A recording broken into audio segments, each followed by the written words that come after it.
Assalamualaikum to everyone, students. Welcome to Shah Group Educational Channel. This is Sir Atiq Ahmed, your computer course instructor. So, students, मेरी आपसे बात चल रही class matric computer में, और class matric computer में हमारा चैप्टर नंबर 3 जो है वो कंटिन्यू है, जिसका नाम हमारे पास था input output handling in C plus plus. Input output handling in C plus plus का आज हमारा लास्ट लेक्चर होगा, जिसमें हम बहुत ही ज्यादा इंपॉर्टेंट टॉपिक डिस्कस करने वाले हैं। तो आइए सबसे पहले जो है वो आज की क्लास का ओवरव्यू ले लेते हैं कि आज की क्लास में हम क्या चीजें जो है वो कवर करने वाले हैं।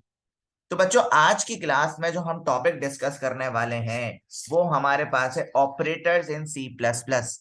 यानी हम ये कह सकते हैं कि ये वो टॉपिक है हमारे पास जो पूरे सी प्लस प्लस का एक बहुत बड़ा एरिया कवर कर सकता है। यानी अगर आपने ऑपरेटर्स को अंडरस्टैंड कर लिया ना, तो ना सिर्फ सी प्लस प्लस बल्कि कोई दूसरी लैंग्वेज पे भी जब आप कमांड हासिल करने जाएंगे तो आपको बहुत आसानी होने वाली है, क्योंकि ऑपरेटर्स का टॉपिक हर प्रोग्राम में इंक्लूड होता है आपके पास। ठीक है। अच्छा, इस टॉपिक से रिलेटेड आपके पास एमसीक्यूज मौजूद होंगे। उसके अलावा उसके अलावा आपके पास शॉर्ट क्वेश्चन आंसर और लॉन्ग क्वेश्चन आंसर मौजूद होंगे। तो स्टूडेंट्स, आइए हम जल्दी से टाइम वेस्ट किए बिना जो है वो अपना टॉपिक स्टार्ट करते हैं, ऑपरेटर्स। तो बच्चों, सबसे पहले हमें यह समझना चाहिए कि बेसिकली ऑपरेटर्स में आपके पास कौन कौन से ऑपरेटर्स जो हम सी प्लस प्लस में पढ़ने वाले हैं। तो स्टूडेंट, सबसे पहला ऑपरेटर हमारे पास है जिसे हम कह रहे हैं अर्थमेटिक ऑपरेटर। सबसे पहला ऑपरेटर हो गया अर्थमेटिक ऑपरेटर। नंबर 2 ऑपरेटर आपके पास है इंक्रीमेंट ऑपरेटर। नंबर 3 आपके पास है स्टूडेंट्स डिक्रीमेंट ऑपरेटर। नंबर 4 आपके पास है रिलेशनल ऑपरेटर, सबसे ज्यादा यूज होने वाला ऑपरेटर। नंबर 5 स्टूडेंट्स आपके पास है लॉजिकल ऑपरेटर। इसी तरह नंबर 6 आपके पास है असाइनमेंट ऑपरेटर, और नंबर 7 आपके पास है अर्थमेटिक असाइनमेंट ऑपरेटर। इसका मतलब है आज की क्लास में हम 7 तरह के ऑपरेटर्स जो है वो डिस्कस करने वाले हैं। तो आइए स्टूडेंट्स, हम अपना पहला ऑपरेटर जो है वो स्टार्ट करते हैं, जो कि हमारे पास कौन सा है स्टूडेंट्स, अर्थमेटिक ऑपरेटर। जहां भी वर्ड अर्थमेटिक आ जाता है तो आपके जहन में 3-4 चीजें आ जाती हैं कि यार यहाँ पे प्लस की बात होगी, मल्टीप्लाई की होगी, माइनस की होगी, डिवाइड की होगी। तो ये सारे ऑपरेटर्स आपके पास अर्थमेटिक ऑपरेटर्स में काउंट होते हैं, लेकिन यहाँ पे एक और ऑपरेटर काउंट किया जाएगा जिसे हम बोलते हैं रिमाइंडर ऑपरेटर। अब वो कौन से ऑपरेटर्स हैं, आइए हम डिस्कस करें वन बाय वन। सबसे पहला अर्थमेटिक के अंदर जो कि आपके पास क्या होता है, प्लस। ठीक है। तो ये किस लिए यूज किया जाता है, जब भी आपको अर्थमेटिक एडिशन परफॉर्म करना हो। फॉर एग्जाम्पल, आपने ए और बी के वैल्यू को प्लस करना हो, ठीक है, तो उसके लिए आपके पास अर्थमेटिक में एडिशन का ऑपरेटर इस्तेमाल किया जा सकता है। लेट सपोज हमने लिखा sum equal to A plus B, तो बेसिकली ये प्लस कौन सा है, एडिशन है। ठीक है। इसी तरह आपके पास अर्थमेटिक में जो सेकंड नंबर पे है वो है आपके पास सब्ट्रैक्शन। अगर आपको अपने प्रोग्राम में सब्ट्रैक्ट करने हो वैल्यूज को, तो उसके लिए हम यूज करते हैं जस्ट लाइक हमने यहाँ पे लिखा sub equal to A minus B. जो माइनस का ऑपरेटर है ये बेसिकली सब्ट्रैक्शन का ऑपरेटर है, जो कि अर्थमेटिक में काउंट किया जाता है। इसी तरह मल्टीप्लीकेशन ऑपरेटर, मल्टीप्लीकेशन का ऑपरेटर भी स्टूडेंट्स अर्थमेटिक के लिए यूज किया जाता है, और इसकी इस तरह की एक्सप्रेशन आपके पास होगी। इसी तरह नंबर 4 डिवीजन, डिवीजन का ऑपरेटर भी आपका अर्थमेटिक में काउंट होता है, और ये दो से ज्यादा नंबर्स को डिवाइड करने के लिए यूज किया जाता है। और इसकी एग्जाम्पल कैसे हो सकती है, आपके पास ए स्लैश बी। ठीक है, डिवीजन को हम प्रोग्रामिंग में ए स्लैश बी करके लिखते हैं। इसी तरह जो मैं आपसे कह रहा था कि प्लस माइनस मल्टीप्लाई डिवाइड के बाद आपके पास एक और ऑपरेटर जो है वो अर्थमेटिक में काउंट किया जाता है, जिसे हम कहते हैं रिमाइंडर या मॉड्यूलस ऑपरेटर। ये दोनों ऑपरेटर आपके पास एक ही होते हैं, और ये इसका परसेंट जैसा जो है वो उसका क्या है, सिंबल है। ठीक है, तो देखें यहाँ पे क्या लिखा हुआ है आपके पास, it is use to find reminder of a division, it returns the reminder of an integer value, this operator used only in integral data type. सबसे पहली चीज जो आपको याद रखनी है एमसीक्यूज पॉइंट ऑफ व्यू से भी, कि रिमाइंडर ऑपरेटर सिर्फ इंटीग्रल डेटा टाइप के साथ यूज किया जाता है। अब ये रिमाइंडर है क्या, मैं आपको ये समझाने की कोशिश करता हूँ रिमाइंडर है क्या। लेट सपोज अगर मैं आपको बताऊं स्टूडेंट्स, मिसाल के तौर पे आप डिवाइड करते हो ना, कोई वैल्यू को डिवाइड करते हो, जस्ट लाइक आपने यहाँ पे लिखा 15, सही है, और यहाँ पे आपने लिखा 3, तो बेसिकली 3 आपका क्या होता है, डिवाइजर होता है, ठीक है। इसी तरह 15 क्या होता है, डिविडेंड होता है, जो डिवाइड होता है, ठीक है। और ये आप करते हैं ना 3 5 15, तो ये 5 बेसिकली आपका क्या होता है, कोशंट होता है ना, मैथमेटिक्स में चीजें आपने पढ़ी होंगी। और जो चीज बच जाती है, जैसे अभी यहाँ पे 3 5 15, तो आपके पास बेसिकली माइनस कर देंगे, आपके पास 0 बचेगा, तो 0 आपका बेसिकली क्या होगा, रिमाइंडर होगा, ठीक है। तो बेसिकली ये जो मॉड्यूलस ऑपरेटर है, ये इस रिमाइंडर को फाइंड करने के लिए यूज किया जाता है।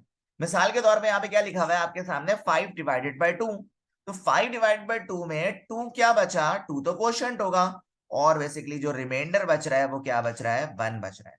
तो रिमाइंडर ऑपरेटर का काम रिमाइंडर को फाइंड करना है, सही। रिमाइंडर ऑपरेटर का काम किसका है, रिमाइंडर को फाइंड करना है। इसको हम इस तरह भी लिख सकते हैं, 5 मॉड्यूलस 2।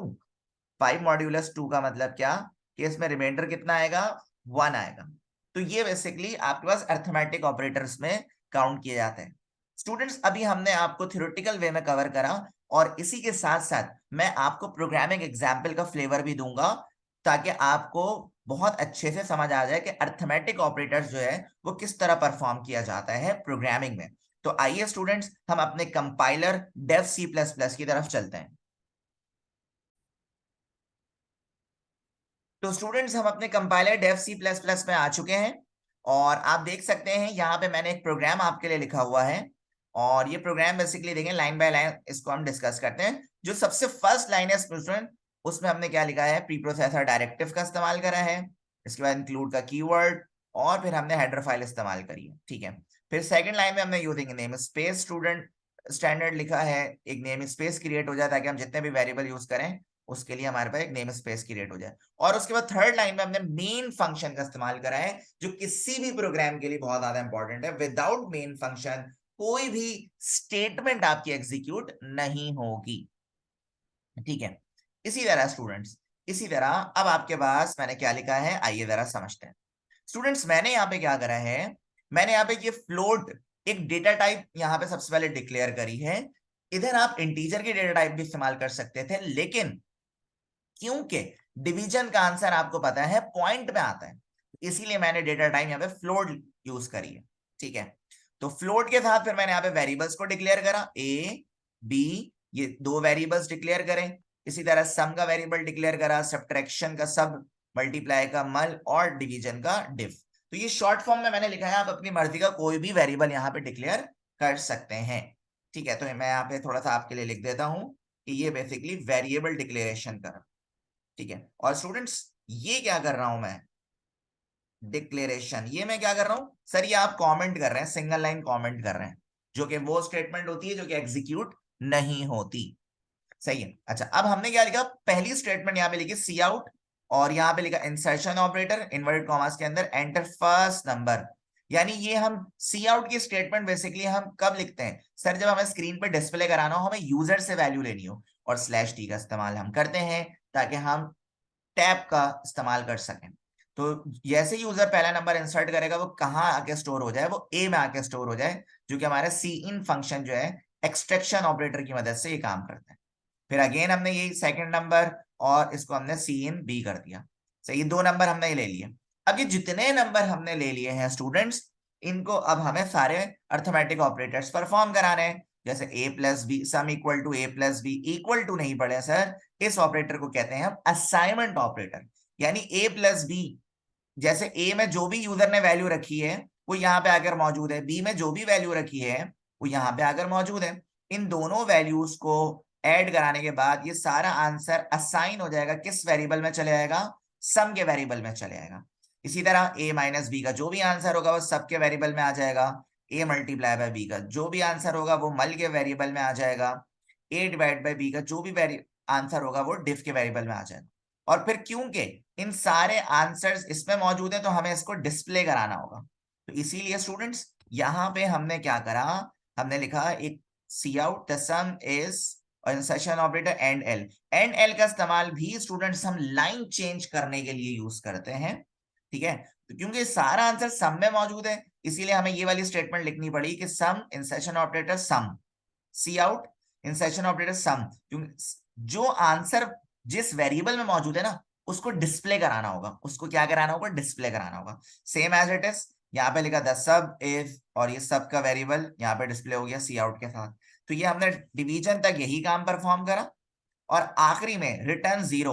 रिटर्न जीरो क्या होता है, जो कि हमारे प्रोग्राम का एग्जिट कोड काउंट किया जाता है, हमारे प्रोग्राम का एग्जिट कोड काउंट किया जाता है। उसके बाद हमने क्लोजिंग कर्ली ब्रेसेस से अपने प्रोग्राम को खत्म करा।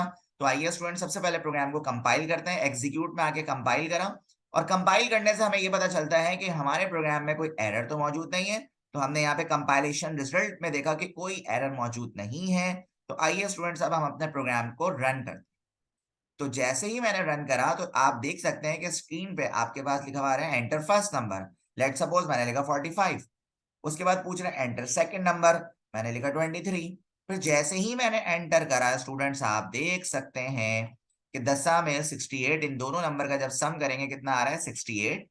दशा में 22, इन दोनों नंबर का जब सब्ट्रैक्शन करेंगे तो 22। इसी तरह इन दोनों नंबर को जब मल्टीप्लाई करेंगे तो आपके पास आएगा 1034। इसी तरह जब इन दोनों नंबर को डिवाइड करेंगे तो आपके पास आंसर आएगा 1.95652। तो स्टूडेंट्स ये हमने कंप्लीट प्रोग्राम आपको समझाया, जो कि एग्जाम्पल थी कि तमाम अर्थमेटिक ऑपरेटर्स को आप कैसे यूज कर सकते हैं। और बेसिकली इसको हम कैलकुलेटर का नाम भी दे सकते हैं, सिंपल कैलकुलेटर का नाम भी दे सकते हैं। लेकिन स्टूडेंट्स अभी हमारा एक ऑपरेटर मजीद रह गया है, जिसे हम कहते हैं मॉड्यूलस ऑपरेटर, जिसे हम रिमाइंडर ऑपरेटर के नाम से भी जानते हैं।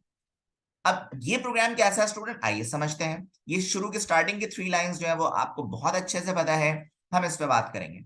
हमने 2 वैल्यूज को इनिशियलाइज करा, हम चाहे तो यूजर से भी ले सकते हैं, लेकिन हमने 2 वैल्यूज को इनिशियलाइज करा। एक int A equal to 5, A assignment 5 और बी असाइनमेंट 3, यानी ए की वैल्यू है 5 और बी की वैल्यू है 3।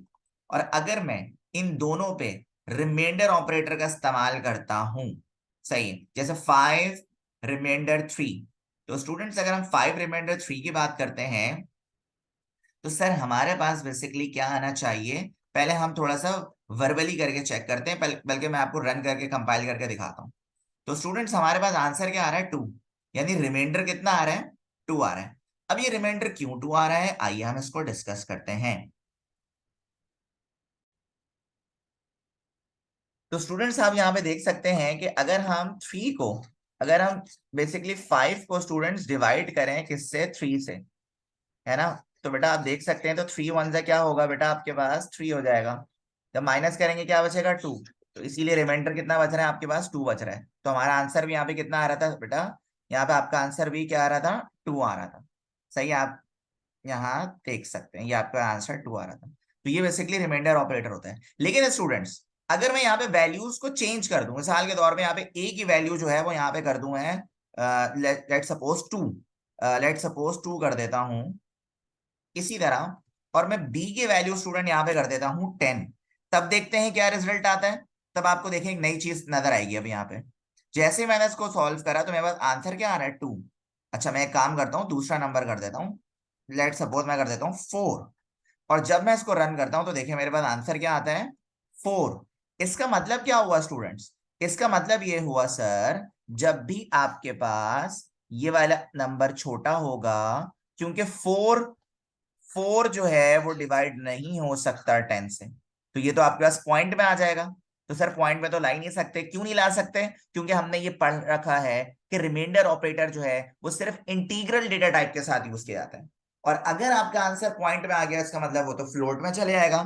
ठीक है, तो याद रखनी है मेरी बात आपने कि 4 मॉड्यूलस 10, जब भी ये वाला नंबर छोटा होगा तो आंसर में यही नंबर आएगा। लेट सपोज अगर मैंने यहाँ पे लिखा 6 मॉड्यूलस 10, क्योंकि ये वाला नंबर छोटा है तो फाइनल आंसर में सिर्फ ये आएगा। तो ये आपने ट्रिक याद रखनी है किसकी, मॉड्यूलस ऑपरेटर की। ठीक है स्टूडेंट्स, इसी के साथ अर्थमेटिक ऑपरेटर्स हो गया हमारा खत्म। अब हम दूसरे ऑपरेटर्स की तरफ मूव करते हैं।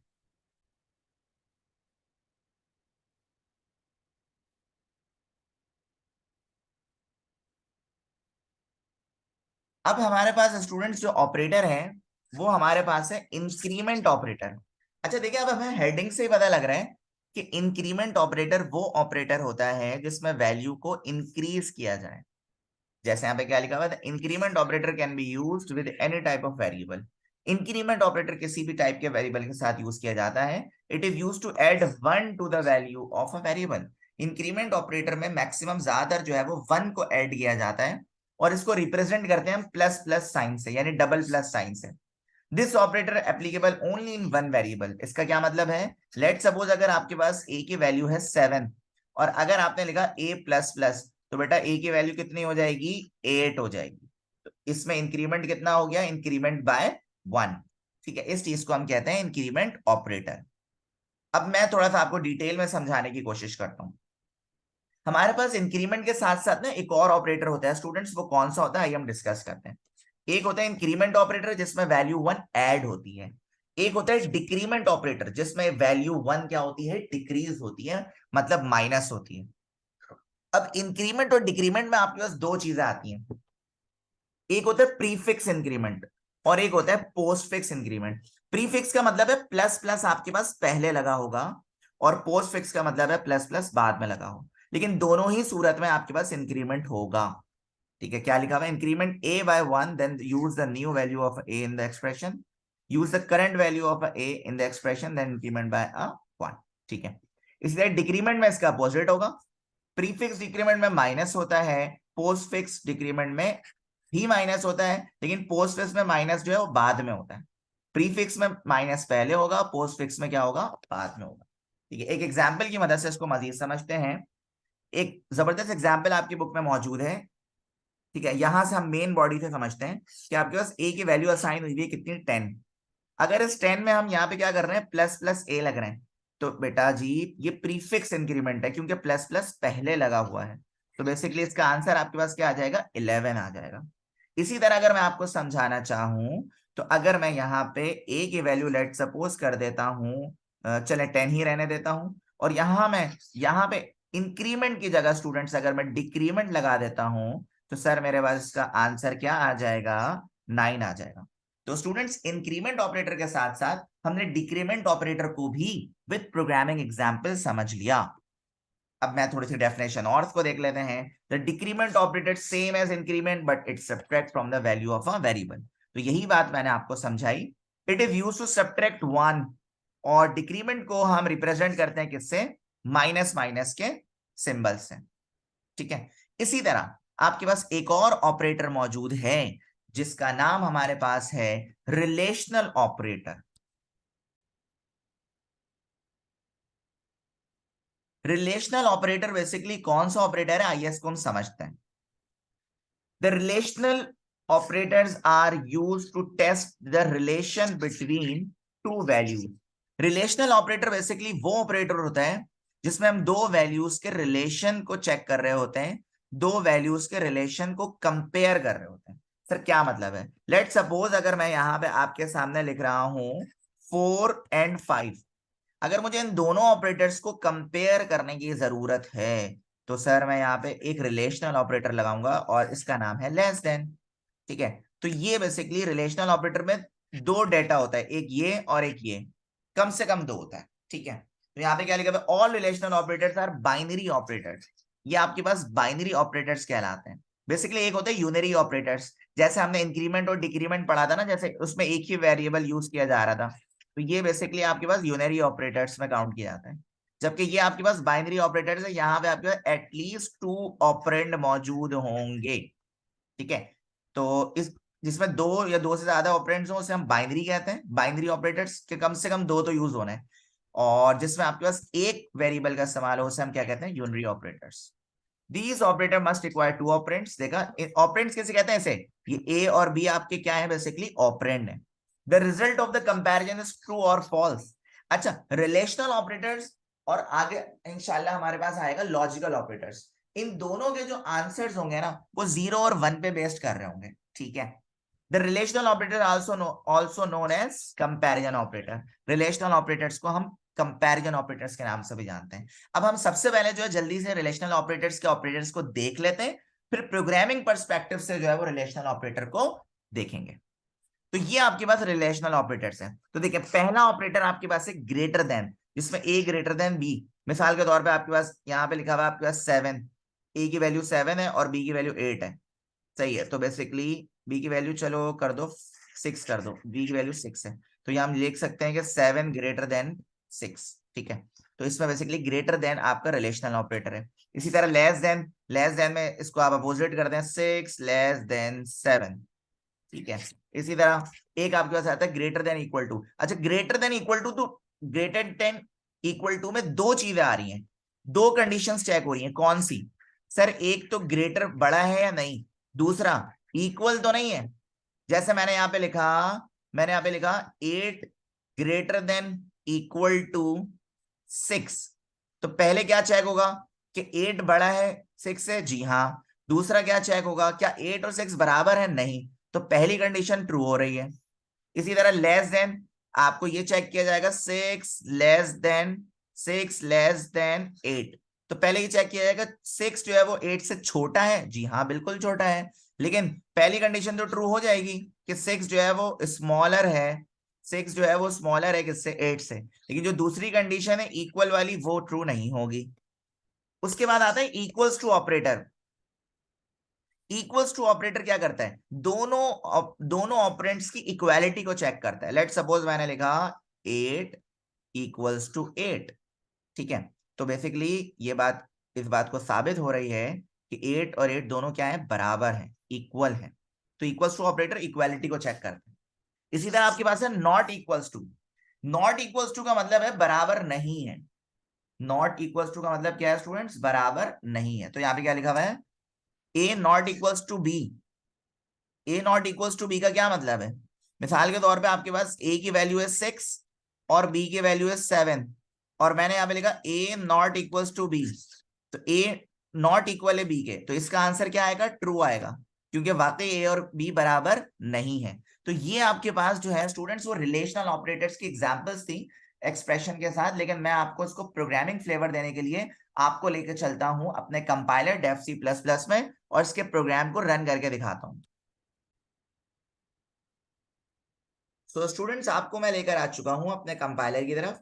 कंपाइलर की फर्स्ट 3 लाइंस को हम ऑलरेडी जानते हैं, तो हम अपने काम ओपनिंग कर्ली ब्रेसेस से मेन फंक्शन पे बात करते हैं। अब अगर हम मेन फंक्शन पे बात करें स्टूडेंट्स, तो आप देख सकते हैं कि हमने कुछ वैल्यूज आपके पास इनिशियलाइज और डिक्लेयर करी हुई हैं। जैसे a की वैल्यू 5, p की वैल्यू 8, ये दो वैल्यूज हमने इनिशियलाइज करी हुई हैं। इसके अलावा c d e f ये वेरिएबल्स हमने डिक्लेयर किए। अच्छा, अब हमने क्या करा, एक ऑप्शनल स्टेटमेंट लिख दी, द रिजल्ट इज। पहली स्टेटमेंट को जरा गौर करिएगा। पहली स्टेटमेंट लिखा हुआ है सी असाइनमेंट ऑपरेटर, और लिखा हुआ है यहाँ पे a not equals to b. A not equals to b का मतलब क्या है बच्चों? कि ए की वैल्यू बी के बराबर नहीं है। तो बेटा ए की वैल्यू कितनी है? 5, बी की वैल्यू कितनी है? 8। सही है, तो बेटा 5 नॉट इक्वल्स टू 8, तो इसका आंसर क्या आना चाहिए? सर ट्रू आना चाहिए। ट्रू का मतलब क्या होता है? 1। मैंने आपको बताया ट्रू का मतलब रिलेशनल ऑपरेटर में 1 होगा, और फॉल्स का मतलब क्या होगा? 0 होगा। तो आइए जरा इसका आंसर चेक करते हैं, सिर्फ इसका आंसर चेक करते हैं हम। सही है, कि पहला क्या आ रहा है हमारे पास, आइए जरा देखें। तो बेटा पहला आंसर आपके पास बिल्कुल सही आ रहा है। क्या लिखा हुआ है? The result is 1। उसके बाद देखें, उसके बाद उसके बाद क्या कह रहे हैं? ए ग्रेटर देन बी। क्या ए की वैल्यू बी से बड़ी है? ए की वैल्यू कितनी है? 5, बी की वैल्यू कितनी है? 8, तो 5 क्या बड़ी है 8 से? नहीं सर, ये तो हो ही नहीं सकता। तो इसका आंसर किस में असाइन हुआ हुआ है? डी में असाइन हुआ हुआ है। तो इसका आंसर आपके पास फॉल्स आना चाहिए, यानी 0 आना चाहिए। तो सर इसका आंसर आपके पास 0 ही आ रहा है सेकंड वाले का। इसी तरह फिर आपके पास है ए लेस देन बी। क्या ए की वैल्यू छोटी है बी से? बिल्कुल ऐसे ही है। 5 जो है वो छोटा है किससे? 8 से, तो इसीलिए इसका आंसर आपके पास क्या आएगा? ट्रू आएगा। तो थर्ड वाले का आंसर 1 आना चाहिए। तो आप देख सकते हैं थर्ड वाले का आंसर 1 आ रहा है आपके पास। इसी तरह उसके बाद आपके पास लिखा हुआ है ए इक्वल्स टू बी।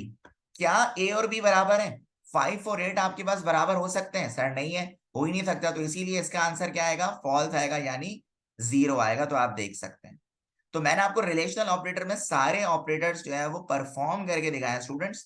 इसके अलावा भी और भी ऑपरेटर्स हो सकते हैं, जैसे greater than equal to, less than equal to. जैसे मैं यहाँ पे एक और वेरिएबल डिस्कस कर लेता हूँ, एक और वेरिएबल डिक्लेयर कर लेता हूँ, जस्ट लाइक जी। सही है, जी लिखने के बाद मैं यहाँ पे क्या करता हूँ स्टूडेंट्स, यहां पे लिखता हूं मैं जी असाइनमेंट ऑपरेटर, और यहां पे लिख देता हूं a less than equal to b. सही है। और इसका आंसर मेरे पास सबसे लास्ट में आएगा, सबसे लास्ट में आएगा। मैंने लिखा सी आउट इंसर्शन ऑपरेटर जी, और यहां पे कर दिया मैंने एंड। ठीक है, तो पहले आप जरा समझो जरा इसको। क्या a less than equal to b है? पहले देखो, ए छोटा है बी से, जी हाँ बिल्कुल। ए बी से क्या है स्टूडेंट? छोटा है। 5 छोटा है बी से। और क्या 5 और 8 बराबर है? नहीं, बराबर नहीं है सर। पहली एक कंडीशन ट्रू हो रही है भाई। लेस देन इक्वल टू में दो कंडीशन चेक की जाती है ना, तो पहली कंडीशन तो ट्रू हो रही है। आइए इसका रिजल्ट चेक करें लास्ट वाले का। तो सर इसका रिजल्ट क्या आ रहा है? 1। तो पता ही ये चला दोनों में से एक भी कंडीशन ट्रू होगी तो आंसर क्या आएगा? 1 आएगा। आंसर क्या आएगा स्टूडेंट्स आपके पास? 1 आएगा। ठीक है जी। तो ये आपके पास जो है वो रिलेशनल ऑपरेटर्स है। आइए हम आपको उसके बाद लॉजिकल ऑपरेटर्स की तरफ मूव करते हैं। अब हमारे पास लॉजिकल ऑपरेटर्स हैं, तो आइए हम लॉजिकल ऑपरेटर्स को डिस्कस कर लें। तो लॉजिकल ऑपरेटर्स बेसिकली वो ऑपरेटर्स हैं जिसमें आपके पास दो या दो से ज्यादा रिलेशनल एक्सप्रेशंस मौजूद हो। ठीक, उस चीज को हम कहते हैं लॉजिकल। देखें क्या लिखा हुआ है, logical operators are used to determine two relational expression. जहां आपके पास दो रिलेशनल एक्सप्रेशन आ जाए वहां पे लॉजिकल ऑपरेटर्स का इस्तेमाल किया जाता है। Just let suppose a greater than b and b less than c. तो ये जो बीच में जगह खाली है, यहां पे आपके पास क्या चीज आएगी? लॉजिकल ऑपरेटर आएगा। ठीक है, आइए जरा, अब हमारे पास तीन तरह के लॉजिकल ऑपरेटर्स मौजूद होते हैं सी प्लस प्लस में। कौन कौन से जरा देखें। एक आपके पास होता है लॉजिकल एंड। अच्छा, एंड ऑपरेटर में क्या होता है? दोनों कंडीशंस आपके पास ट्रू होनी चाहिए। किसमें? लॉजिकल एंड में। मतलब ये देखें, आपके पास x की वैल्यू है 10, y की वैल्यू है 5 और z की है 12। तो पहली कंडीशन आपने लिखा x ग्रेटर देन y, मतलब 10 जो है वो बड़ा है किससे? 5 से। फिर लॉजिकल एंड लगा हुआ है। और दूसरी कंडीशन में आपने क्या लिखा? x जो है 10 जो है वो छोटा है किससे? 12 से। तो फिलहाल तो ये दोनों ही कंडीशन ट्रू हो रही है। तो ये दोनों कंडीशन ट्रू हो रही है, तो रिजल्टेंट भी क्या आएगा आपके पास? ट्रू आएगा। इसी तरह लॉजिकल और की बात करें, तो लॉजिकल और में क्या होता है? एक भी कंडीशन ट्रू होगी, रिजल्टेंट आंसर ट्रू आएगा। क्या लिखा हुआ है? The condition will be true if any one of the expression is true. मिसाल के तौर पे लिखा हुआ है एक्स ग्रेटर देन वाई, यानी 10 जो है वो बड़ा है 5 से, और 10 जो है वो छोटा है 12 से। तो देखो 10 बड़ा है 5 से, इस कंडीशन का आंसर है ट्रू। लेकिन इसका आंसर क्या आएगा? फॉल्स। इसका आंसर भी अच्छा, इसमें तो इसका आंसर भी ट्रू है ना बेसिकली। तो ये दोनों ही ट्रू हैं, तो इसका आंसर भी रिजल्टेंट क्या आना चाहिए? ट्रू आना चाहिए। लेकिन अगर ऐसा होता कि 5 बड़ा है 3 से, ठीक है, और इसके बाद आप लिखते हैं 7 जो है वो छोटा है किससे? 7 जो है वो छोटा है किससे? 6 से। तो देखो इसका आंसर है ट्रू, इसका आंसर क्या है? फॉल्स। लेकिन जो रिजल्टेंट आंसर आएगा ना वो क्या आएगा? ट्रू आएगा। कौन से ऑपरेटर में? लॉजिकल और ऑपरेटर में। तो लॉजिकल और ऑपरेटर में हमने ये सीखा कि दोनों टेस्ट एक्सप्रेशन, एक ये वाली और एक ये वाली, इसमें से एक का आंसर भी ट्रू होगा ना, तो रिजल्टेंट आपके पास क्या आना है? ट्रू आना है। उसके बाद आ जाओ लॉजिकल नॉट। लॉजिकल नॉट क्या बोलते हैं? The condition will be inverted, false becomes true and true becomes false. क्या मतलब? लॉजिकल नॉट क्या बोल रहा है कि x लेस देन वाई, 10 जो है वो छोटा है किससे? 5 से। नहीं, 10 5 से छोटा नहीं है, तो इसका आंसर तुम्हारे पास क्या आ रहा है? ट्रू आ रहा है। क्यों? ये बात सही तो बोल रहे हैं कि 10 जो है वो छोटा नहीं है किससे? 5 से। तो ये आपके पास लॉजिकल ऑपरेटर था। तो आइए स्टूडेंट लॉजिकल ऑपरेटर की एग्जांपल्स मैं आपको समझाता हूं with the help of program. अच्छा जी, तो स्टूडेंट आप देख सकते हैं कि ये स्टार्टिंग की 3 लाइंस तो आपको पता है। मैं यहां से बात अपनी शुरू कर रहा हूँ मेन बॉडी से। तो हमने एक सी आउट आउटपुट फंक्शन लिया, इंसर्शन ऑपरेटर। उसके बाद हमने यहाँ पे क्या करा? एक लॉजिकल एंड बीच में ऑपरेटर लगाया। एक रिलेशनल एक्सप्रेशन हमने ये लगाई, ये रिलेशनल एक्सप्रेशन 8 लेस देन 5 और 8 ग्रेटर देन 5। अच्छा अच्छा, इसका आंसर भी ट्रू फॉल्स में आएगा, यानी 1 और 0 में आएगा। ट्रू का मतलब 1 और फॉल्स का मतलब 0। तो आप देखिएगा, मुझे आप पहले बताएं 8 लेस देन 5, सर ये तो हो गया फॉल्स, क्योंकि 8 लेस देन 5 हो ही नहीं सकता। और यहाँ पे लिखा हुआ है 8 ग्रेटर देन 5, तो एक फॉल्स है एक ट्रू है। तो लॉजिकल एंड में हमने ये पढ़ा था कि दोनों के आंसर ट्रू आने चाहिए। तो अब अगर हम इसको रन करते हैं तो देखना जो फर्स्ट का आंसर आएगा ना वो फॉल्स आएगा। देखो, तो आप देख सकते हैं फर्स्ट का आंसर क्या आ रहा है, फॉल्स यानी 0 आ रहा है। इसी तरह सेकंड देखें, कह रहे हैं 5 ग्रेटर देन 0 और 5 लेस देन 9, तो ये वाली स्टेटमेंट बिल्कुल सही है, तो इसीलिए लॉजिकल और में दूसरे का आंसर क्या आ रहा है, ट्रू आ रहा है। इसी तरह थर्ड देखें, कह रहे हैं 5 इक्वल्स टू 7, 5 इक्वल्स टू 7, 5 बराबर है 7 के, और साथ में लिखा हुआ नहीं 5 बराबर नहीं है 7 के, तो ये बात बिल्कुल सही है, तो इसीलिए यहाँ पे क्या लिखा हुआ है, 1 लिखा हुआ है। तो ये आपके पास था लॉजिकल ऑपरेटर्स। अब हम चलते हैं असाइनमेंट और अर्थमेटिक असाइनमेंट ऑपरेटर्स की तरफ चलते हैं। अच्छा जी, अब आपके पास है असाइनमेंट ऑपरेटर। बच्चों असाइनमेंट ऑपरेटर हम पहले डिस्कस कर चुके हैं कि असाइनमेंट ऑपरेटर कौन सा होता है, जैसे यहाँ पे लिखा हुआ है ना a इक्वल टू 10, नहीं नहीं सर इक्वल टू नहीं पढ़े हैं, ये बेसिकली आपके पास कौन सा ऑपरेटर है, असाइनमेंट ऑपरेटर। इसका मतलब b की वैल्यू असाइन हो गई किसमें, a में, इसी तरह 20 की वैल्यू असाइन हो गई किसमें, b में, इसी तरह y की वैल्यू असाइन हो गई है किसमें, ch में। तो सर ये जो बीच वाला ऑपरेटर आप कह रहे हैं ये आपके पास असाइनमेंट ऑपरेटर है। तो यहाँ पे लिखा हुआ है assignment operators are used to assigning value to a variable. इसी तरह यहाँ पे सेकंड पॉइंट में भी यही है, the left side operand of the assignment operator is a variable and the right side operand of the assignment operator is a value. Left side पे variable होगा, ठीक है, और राइट साइड पे क्या होगी बेटा, वैल्यू होगी, ठीक है। तो ये आपके असाइनमेंट ऑपरेटर है जो कि हम बहुत दफा जो है अपनी प्रोग्रामिंग एग्जाम्पल में यूज कर चुके हैं। असाइनमेंट ऑपरेटर के बाद आपके पास है अर्थमेटिक असाइनमेंट। अब ये दो ऑपरेटर्स को कंबाइन कर लिया, अर्थमेटिक ऑपरेटर्स हम ऑलरेडी पढ़ चुके हैं, असाइनमेंट ऑपरेटर भी पढ़ चुके हैं। अगर हम इन दोनों ऑपरेटर्स को मर्ज कर लें, इन दोनों ऑपरेटर्स को कंबाइन कर लें, तो आपके पास आता है अर्थमेटिक असाइनमेंट ऑपरेटर। देखें, in arithmetic assignment operator the arithmetic operators combined with the assignment operator. The assignment operator comes to the right of an arithmetic operator. This operator is also known as compound assignment operator. इसको हम compound assignment operator के नाम से भी जानते हैं। अब इसकी एग्जांपल देखें जरा। एक होता है आपके पास एडिशन असाइनमेंट, या जिसमें पहले प्लस आता है फिर इक्वल टू आता है, सही है। इसकी एग्जांपल देखें तो आपको बात बहुत अच्छे से समझ आ जाएगी। जैसे आपने लिखा ना यहाँ पे ए एड असाइन इक्वल टू 2, अच्छा इसे एड असाइन भी पढ़ते हैं, एडिशन असाइनमेंट भी पढ़ते हैं। इसका मतलब क्या है कि ए असाइनमेंट ए प्लस 2, ठीक है, याद रखिएगा इस चीज को। मिसाल के तौर पर अगर मैंने लिखा ए की वैल्यू है 4 और मैंने कहा बेटा इसको एड असाइन करो, तो बेटा a प्लस इक्वल टू 4, इसका मतलब क्या होगा, a equal to a plus 4, यानी a equal to 4 plus 4, answer कितना आएगा 8, ठीक है। इसी तरह सब्ट्रैक्ट असाइन होता है, इसी तरह मल्टीप्लाई असाइन होता है, और इसी तरह डिवीजन असाइन होता है। जैसे यहाँ पे लिखा हुआ है ना a माइनस असाइन 3, इसका मतलब क्या होता है, a बराबर है a माइनस 3 के, a असाइन a माइनस 3। इसी तरह मल्टीप्लाई और इसी तरह डिवाइड। आइए स्टूडेंट इसको मैं जो है आपको प्रैक्टिकल इंप्लीमेंटेशन जो है वो करके दिखाता हूं अर्थमेटिक असाइनमेंट ऑपरेटर्स की।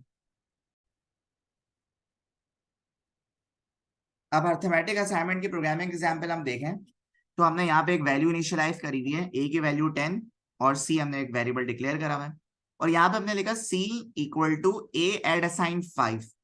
अब ये काम किस तरह कर रहा है ये वो समझते हैं स्टूडेंट्स, कि मिसाल के तौर पे ये लिखा हुआ है c equal to a plus assign 5।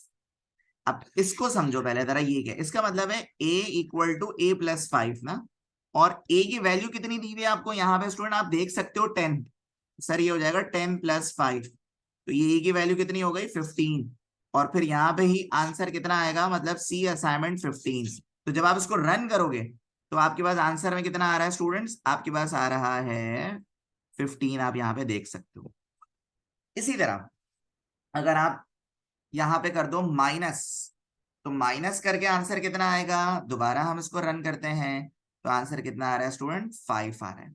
इसी तरह अगर हम माइनस की मल्टीप्लाई करते हैं तो मल्टीप्लाई करके देख लेते हैं आंसर कितना आ रहा है, तो 50 आ रहा है। तो ये आपके पास अर्थमेटिक असाइनमेंट ऑपरेटर की एग्जांपल्स हुई। उम्मीद है स्टूडेंट्स ऑपरेटर का टॉपिक आपको बहुत अच्छे से समझ आ चुका होगा। अब हम इसी टॉपिक से रिलेटेड कुछ एमसीक्यूज परफॉर्म करते हैं। एमसीक्यू नंबर 1 में आपसे क्या कह रहे हैं, which of the following operator is used to add the operands. ऐसा कौन सा ऑपरेटर है जो ऐड करने के लिए यूज किया जाता है। ऑपरेंड्स का मतलब जैसे ए और बी, ये इनको ऐड करने के लिए कौन सा ऑपरेटर यूज किया जाता है सर? इनको ऐड करने के लिए प्लस का ऑपरेटर यूज किया जाता है। इसी तरह MCQ number 2, which of the following operator use for the find the remainder. Remainder का मतलब आपको पता है कि जो वैल्यू बच जाती है डिवाइड करने के बाद, तो ऐसा कौन सा ऑपरेटर है जो रिमाइंडर के लिए यूज किया जाता है? इसे हम कहते हैं डी ऑप्शन, जिसे हम मॉड्यूलस का नाम भी कहते हैं। स्टूडेंट्स याद रखिएगा इस चीज को, हम मॉड्यूलस ऑपरेटर भी कहते हैं। The remainder operator also called modulus, जैसे कि अभी हमने प्रीवियस एमसीक्यूज में पढ़ा। अच्छा, 3 मॉड्यूलस 10, इसका आंसर क्या बनेगा? जैसा कि मैंने आपको बताया था बहुत पहले नहीं बल्कि अभी बताया था मैंने आपको, जब मैं आपको लेक्चर पढ़ा रहा था। देखिए 3 मॉड्यूलस 10 हो ही नहीं सकता, क्योंकि मॉड्यूलस ऑपरेटर वो ऑपरेटर होता है जिसमें डेटा टाइप इंटीग्रल के अलावा यूज नहीं किया जा सकता। तो सर 3 जो है वो 10 से डिवाइड नहीं हो सकता अभी यहाँ पे, वरना वो फ्लोट में वैल्यू चली आएगी। तो ऐसा जब भी हो कि ये वाली वैल्यू छोटी हो और ये वाली वैल्यू बड़ी हो, तो यही सेम जो है वो आंसर आपके पास आता है। तो इसीलिए बेटा इसका राइट ऑप्शन आपके पास होगा ए, यानी 3 आंसर आएगा आपके पास। Which operator works only with the integer variable, ऐसा कौन सा ऑपरेटर है जो इंटीजर वेरिएबल के साथ यूज किया जाता है, जो कि इंक्रीमेंट और डिक्रीमेंट दोनों है। इंक्रीमेंट और डिक्रीमेंट में आपके पास, अच्छा एक चीज यहां पर रखिएगा, पहले इसको जरा सही से समझ लेते हैं एमसीक्यूज को। तो बेसिकली आपके पास वो ऑपरेटर जो इंटीजर वेरिएबल के साथ यूज किया जाता है वो इंक्रीमेंट और डिक्रीमेंट दोनों है, तो इसीलिए इसका answer both A and B होगा। अच्छा अब आपसे कह रहा है pick out the correct statement, इसमें से कौन सी स्टेटमेंट सही है? पहली है कि increment operators plus plus add 1 to its operand, okay. Second है increment operators plus plus add 2 its operand, okay. Third है decrement operator plus plus subtract 1, okay. Third आपके decrement operator plus plus subtract 3, okay. तो बेटा इसका right option जो मुझे लग रहा है वो है ऑप्शन ए, क्योंकि 1 ऐड होता है और इंक्रीमेंट ही प्लस प्लस लगा हुआ होता है, 2 नहीं होता तो ये तो हो ही नहीं सकता। अच्छा 3 में डिक्रीमेंट ऑपरेटर तो है, सब्ट्रैक्ट 1 भी होता है, लेकिन ये चीज नहीं आ सकती। इसी तरह यहाँ पे भी डिक्रीमेंट में ये आ रहा है, तो ये भी नहीं है, ये भी नहीं है, तो राइट ऑप्शन है a. How many relational operators operate in C plus plus, C plus plus में कितने रिलेशनल ऑपरेटर्स हैं? तो बेटा देखो, एक ग्रेटर देन है, एक लेस देन है, एक ग्रेटर देन इक्वल टू है, एक लेस देन इक्वल टू है, सही है। तो कितना होगा? 1 2 3 4, और इसके अलावा एक आपके पास लॉजिकल नॉट है, सही है। तो आपके पास और कौन सा रह गया स्टूडेंट्स? एक आपके पास इक्वल्स टू है, तो ये सारे रिलेशनल ही हैं, तो नंबर 6 जो है राइट ऑप्शन है आपके पास। इसी तरह विच of the following is not relational operator, इसमें से कौन सा रिलेशनल ऑपरेटर नहीं है? तो सर ये ग्रेटर देन भी है, less than greater than equals to, तीनों ही रिलेशनल हैं, सर इसका तो आंसर आपके पास होगा none. Which operator use for logical and, logical and कौन सा है? ऑप्शन बी, ये लॉजिकल एंड है, और ये सी कौन सा? लॉजिकल और है, और डी कौन सा? लॉजिकल नॉट है। तो यहाँ पे तो आपसे क्या पूछ रहे हैं? लॉजिकल एंड की बात पूछ रहे हैं। Equals to operator denoted by, equals to operator कौन सा जिसमें डबल साइन इक्वालिटी का आता है? ये ऑप्शन सी। अच्छा अब आपसे कह रहा है cout 12 minus 6 divide by 2, what will be the result on screen. अच्छा यहाँ पे देखिएगा, अब यहाँ पे कुछ चीज आपको समझनी चाहिए। यहाँ पे एक चीज होती है ऑपरेटर प्रेसिडेंस, जैसे आपके पास लिखा हुआ है ना 12 माइनस 6 डिवाइड बाय 2, तो बेसिकली होगा क्या कि प्लस माइनस और मल्टीप्लाई डिवाइड में से डिवाइड की प्रेसिडेंस ज्यादा होती है, तो इसीलिए 12 6 डिवाइड बाय 2 कितना होगा? पहले ये सॉल्व होगा, कितना आएगा? 3। 12 माइनस 3 कितना होगा? 9। तो 9 जो है वो उसका परफेक्ट आंसर है। क्यों? माइनस और डिवाइड में अगर हम ऑपरेटर प्रेसिडेंस को चेक करेंगे ना, तो डिवाइड की प्रेसिडेंस क्या होगी? ज्यादा होगी, इसीलिए इसका आंसर जो है वो 9 है। MCQ number 12। अच्छा जी, ए की वैल्यू दी हुई 10, ए प्लस इक्वल टू 5, इसका मतलब मैं आपको पहले ही बता चुका हूं। इसका मतलब क्या होता है कि ए बराबर है ए प्लस 5 के, तो ए की वैल्यू है 10 प्लस 5, जो कि हो जाएगी कितनी? 15, और 15 का आंसर स्टोर हो जाएगा किसमें? सी में। तो बेटा इसका राइट ऑप्शन आपके पास है 15। ठीक है, इसी तरह आपके पास एक और एमसीक्यूज। अच्छा ये रिपीट हो गया एमसीक्यूज, यहाँ पे प्लस की जगह मैं अगर मल्टीप्लाई कर दूं, तो सर ये क्या हो जाएगा? 50 इसका आंसर बन जाएगा। कैसे? ये देखो, a plus a multiply equal to 5, ठीक है। तो बेटा जी ए इक्वल हुआ ए मल्टीप्लाई बाय 5 के, तो ए की वैल्यू है 10, तो 10 इंटू 5 50, तो ये 50 का आंसर जो है वो किस में स्टोर हो जाएगा? सी में। तो इसीलिए इसका राइट ऑप्शन क्या है स्टूडेंट्स? 50 है। अब मैं आपको इसके कुछ एमसीक्यूज की तरफ, क्वेश्चन आंसर की तरफ लेकर चलता हूं।